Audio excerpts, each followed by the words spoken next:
Hello and very welcome to today's video analysis. If you follow my videos, you probably know that guy. His name is Sebastian Leroy. He sent me actually two different videos where he worked on something in between. And I want you to have a look at both videos and think about what is it that strikes you to be different.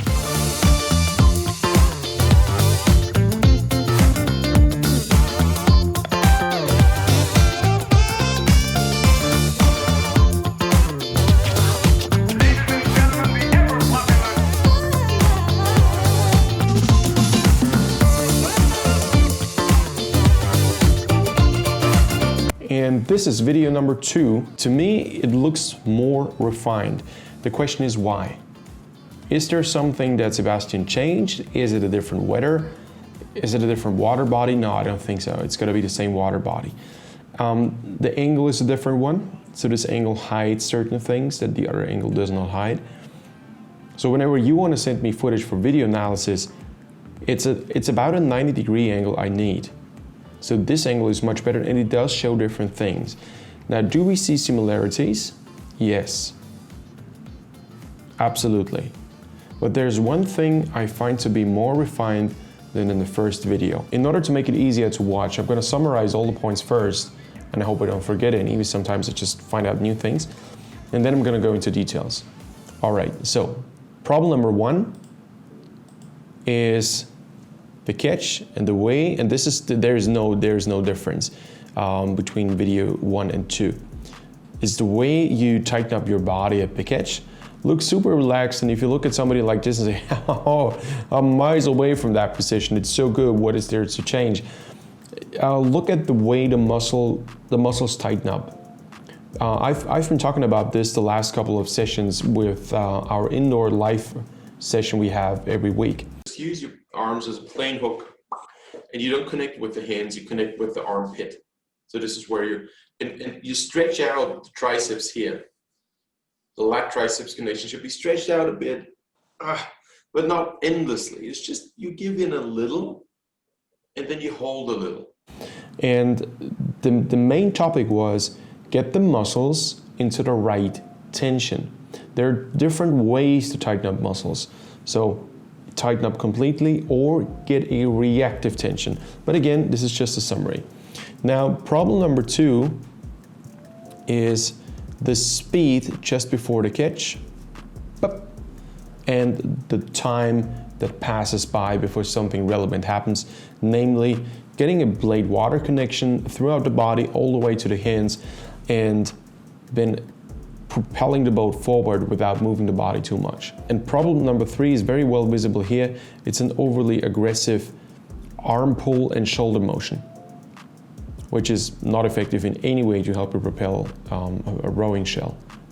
It's hugely overestimated, and I find this a lot. All right, let's get into details now. There are 2 myths, and I don't know who came up with this, but myth number 1 is your heels have to get down on the foot stretchers, which is complete nonsense. And I will happily talk about this in a different video. If you're interested in that, just ask me. Put it in the comment section below and say, Aram, please talk about why heels shouldn't or don't have to have contact with the foot stretchers. And the second thing is that you need a hard arm pull. There are two really important levers in rowing, and the first one is the legs, and the second one is the trunk. You know, these 2 levers basically make everything happen.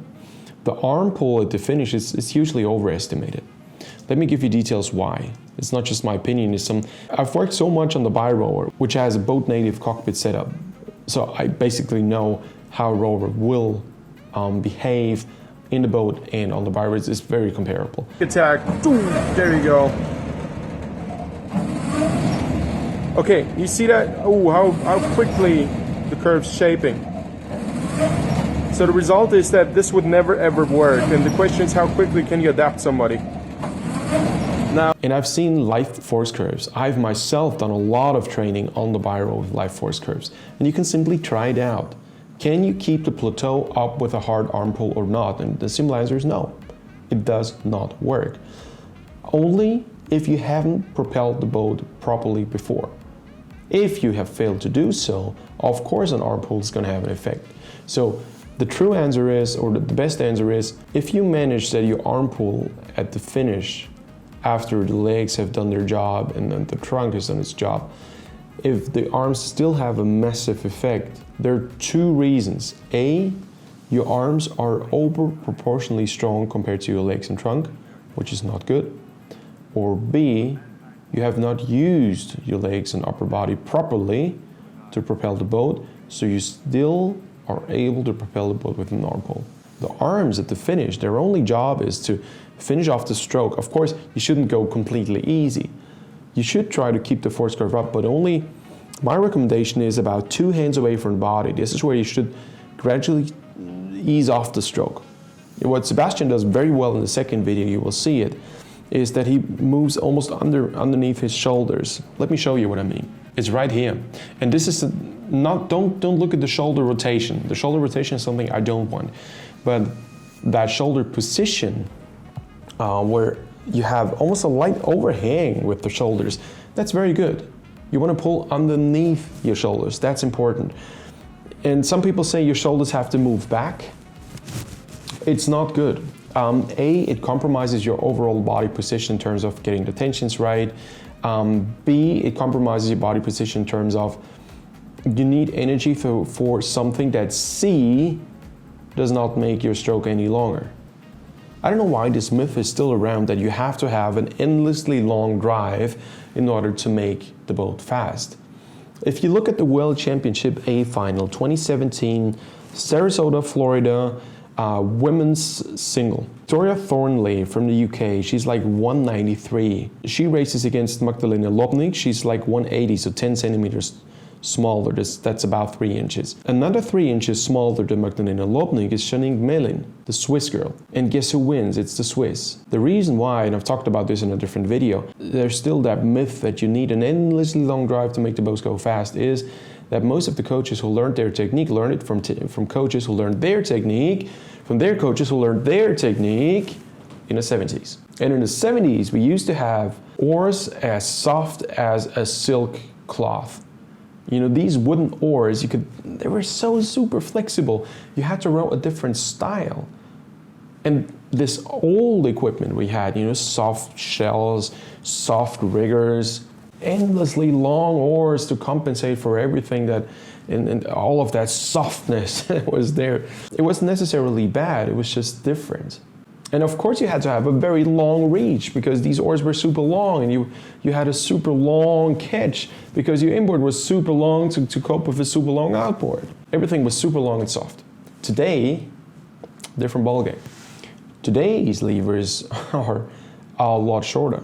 And but I mean a lot. When I started to row in the 90s, 1992, we had, for an adult male, a 293 oar length for sculling in centimeters was considered to be tough, but okay. Today, you would see almost 10 centimeter shorter oars. There are people out there rowing with a 285. Why can we get rid of 10 centimeters? Because the carbon we use today is a lot stiffer. Therefore, you are actually better off having a bulkier body with today's stiff equipment. So this is why all these oar manufacturers are now going back to super soften their oars. Skinnies, ultralights, feather, blah, blah, blah. In the end, you end up with something that is still infinitely stiffer. To come back to my main point, there's no use bringing the shoulders back half an inch, 1 centimeter, 1.5 centimeters, just to get that extra. No. Is it good to get the right body tension? Maybe, because you get your chest out. But it does block your lungs from moving properly as well. So the best finish I know is a position that looks a bit like this. Instead of going back straight, you go in there and you stay in control. Shoulders should be slightly over your hands. And this is something Sebastian does very well in terms of where his hands are and where the shoulders are, although he's actually trying to move back. It's a bit ambiguous here, but I like this position still better than everything else before. So again, at the finish, you don't want to move your shoulders, you don't want to pull hard with your arms. Oh yeah, another problem. One of the reasons why so many people pull so hard with their arms And you see it, let me change the video here. Yeah, you see here, oh, Sebastian, you're killing it at the finish. So, banging it in there. The reason why so many people do this is because a lot of people row linear drive ergs, where you don't follow the true boat motion. The real rowing motion goes from an outward position, inward, across, outward again, inward, and outward. So you need a lot of shoulder flexibility. And you never ever pull straight. There is no straight pull in the boat. If you do this, and a lot of athletes do this, your shoulders start to do goofy things, and you see goofy things on the water. So if you row a linear drive erg, pull straight all the time, of course it works to have a super straight back, because you need to protect your entire back to get into a as max as possible hollow position. That wasn't proper English, but you get me. I think, Sebastian, you're trying to translate a linear drive erg motion into the boat, which doesn't work. Your body has to move in a different way. In the boat, you need infinitely more flexibility than you need on the linear drive erg. And on the linear drive erg, the way I understand these measurements are done, because there are no strain gauges, and there are angle sensors. It's just algorithms based on chain speed. That's my knowledge. Correct me if I'm wrong. Please put it in the comments. It does actually, you can cheat, because you can create massive benefit if you're able to generate a high speed on the way in and on the way out. So this is how you get the watts up. You know, correct me if I'm wrong. It's just my perception. You know, this is not this is it and I'm right. That's just my perception. You know, this is not scientific. This is just my impression. Good. So everything said, all disclaimer. Good. Let's go. Anyway, a hard pull at the finish compromises your shoulder position. It compromises your energy consumption of your shoulders in terms of it's using energy for things that are not super effective. And C, here at the finish, you should be aiming to prepare for the recovery instead of trying to get the last bit of drive in with a lot of power when the boat should have been accelerated with legs to upper body transition before. So 2 hands away from the body, ease in, prepare, move out. 2 hands, ease in, move out. And another thing, Sebastian, your shoulders move up and down a lot. You pull so hard that you even lose the blade here. And this boat is not set up too high. I think the setup is almost too low, but different point here. So let me look at that again from the side. Chip, whop. Massive arm. It's just, okay, check the shoulder height. Yeah, because you're pulling so hard and you try to pull straight, your shoulders go up and down. There's always that up and down. Let's have a look at it again.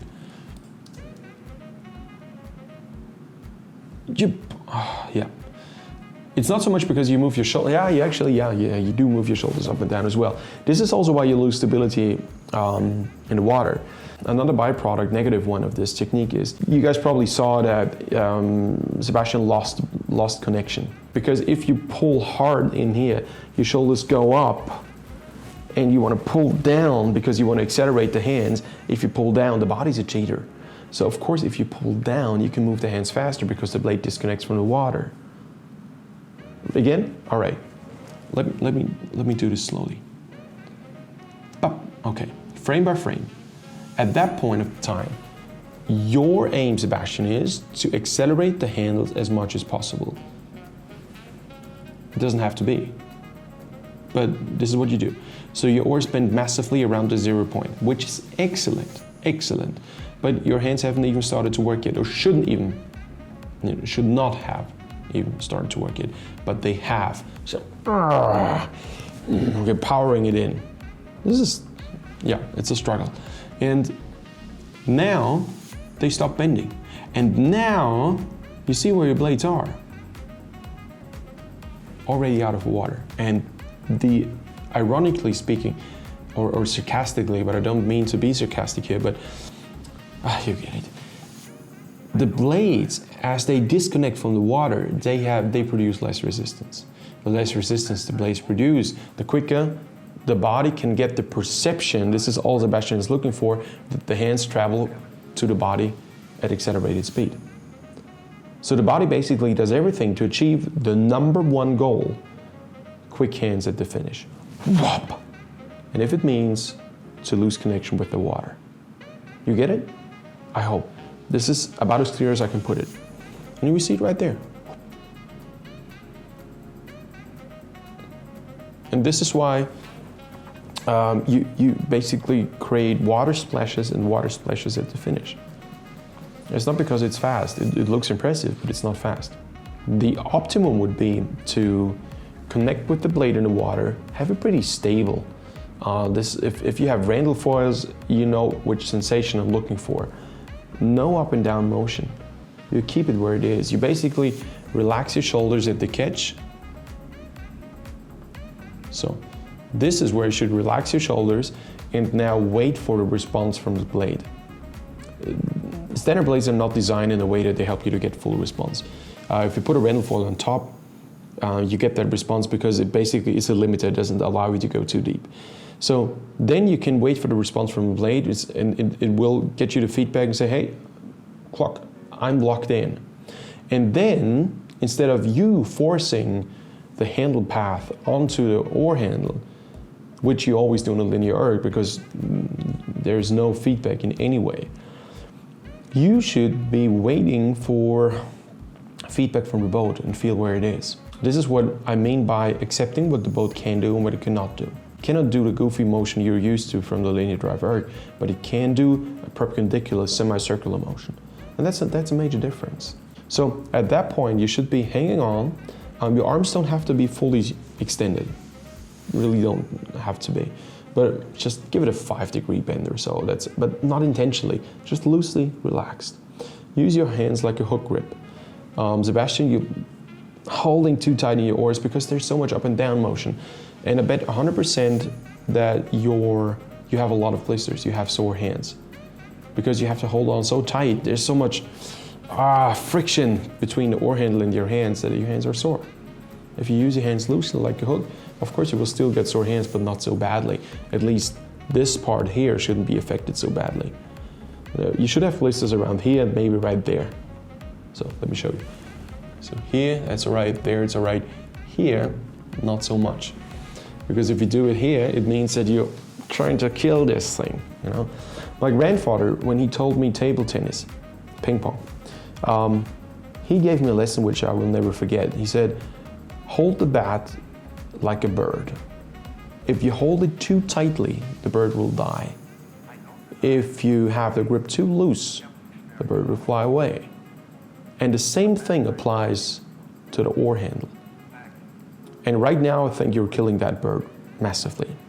Yeah, I think you are. So now you should be holding on, and you see that upper body pivot, I mentioned it initially, I mentioned at the beginning of the video. It's just a byproduct because you don't wait for the feedback from the boat. So you basically start the drive, you don't feel the resistance because your blade is still going down. A blade that travels deeper and deeper into the water does not connect. This is why there's the Randall foil. You stop it from going deeper, so there's a quicker connection. So you can quicker get into the loose hang. And then, as you drive on, you should basically hang loose, let the legs do the work, and get a bit of a stretch in the shoulder girdle. And now I want to close in on point number 3 I wanted to talk about, the reactive tension of the muscles. Think about a chain. A chain has links, so like this, okay? And at preparation, on the way to the catch, what you want to do is get these chains to connect, to touch. So that when you pull on this end or when you pull on this end, there's immediate force connection. So you probably know the term muscle chains. In our body, we have a lot of muscle chains. So it's groups of muscles functioning together as one unit. The problem is if you go forward and just tighten up, these chain links are not connected. They basically do this, and that's not effective, and it takes up a lot of energy. So what you want to do is get the chain into the right. You don't want to have them connect here, you want to have them connect there. So when you go forward, you want to get a bit of a pre-stretch in the shoulder girdle, a bit of a pre-stretch in the armpit. That's a lat triceps connection. And you don't need your arms to be fully extended. You want to roll over with the hip. In the last indoor live session, I called it roll and strive. Go to the catch and bring your seat a bit back and bring it a lot forward. And you will see you don't get more reach. Roll forward with the hip at the recovery, strive forward with the rib cage and chest bone. and then get a bit of a pre-stretch. You shouldn't disconnect your shoulders. It's just a bit of a pre-stretch. So here at the catch, then you should just wait for the response for the blade. Hopefully you have Randall voice, get quicker feedback, lock in, and just don't interfere with hand light anymore. Don't mess with things that shouldn't be messed with. What happens with your shoulder girdle and your triceps lat is you should give in just a little bit before you give it a bit of resistance. That's politically speaking, that's a very Austrian way to put things.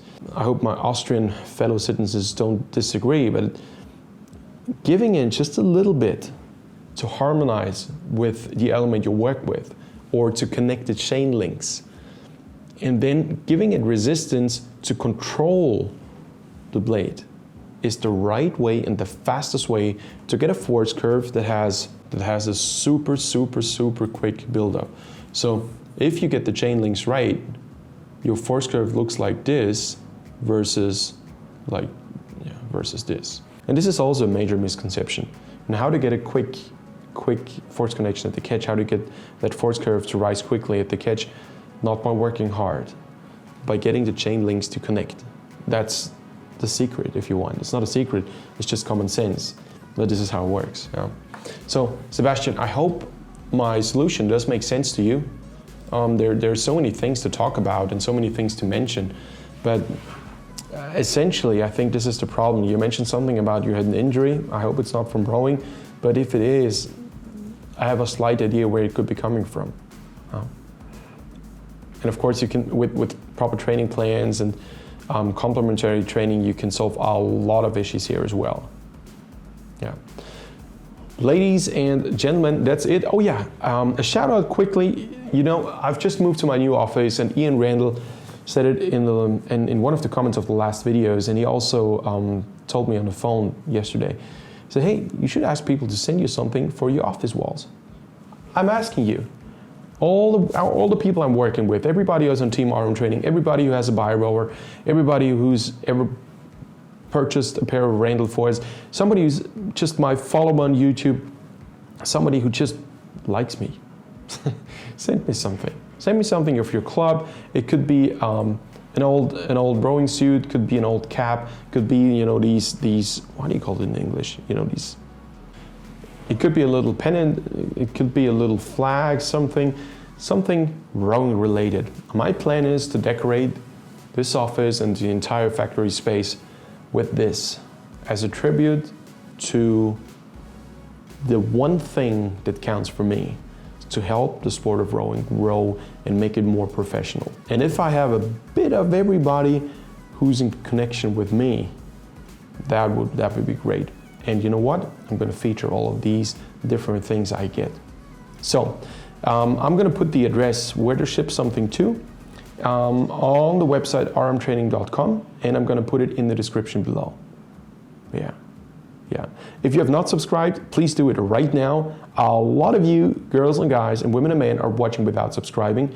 That's all right, but it doesn't help me to grow the channel. And the bigger the channel gets, the more impact I have with my work, and the more people I can help. Is it egotistic? No, I think I want to help everybody. Second, if you know somebody who could benefit from that video, share it. Do me a favor, share the video. Let other people benefit from the work I do as well. And last but not least, I wish you a very good day, a very, very good year 2021, and may it be a peaceful one and one with a lot of rowing races, not virtual races. See you soon. Bye-bye.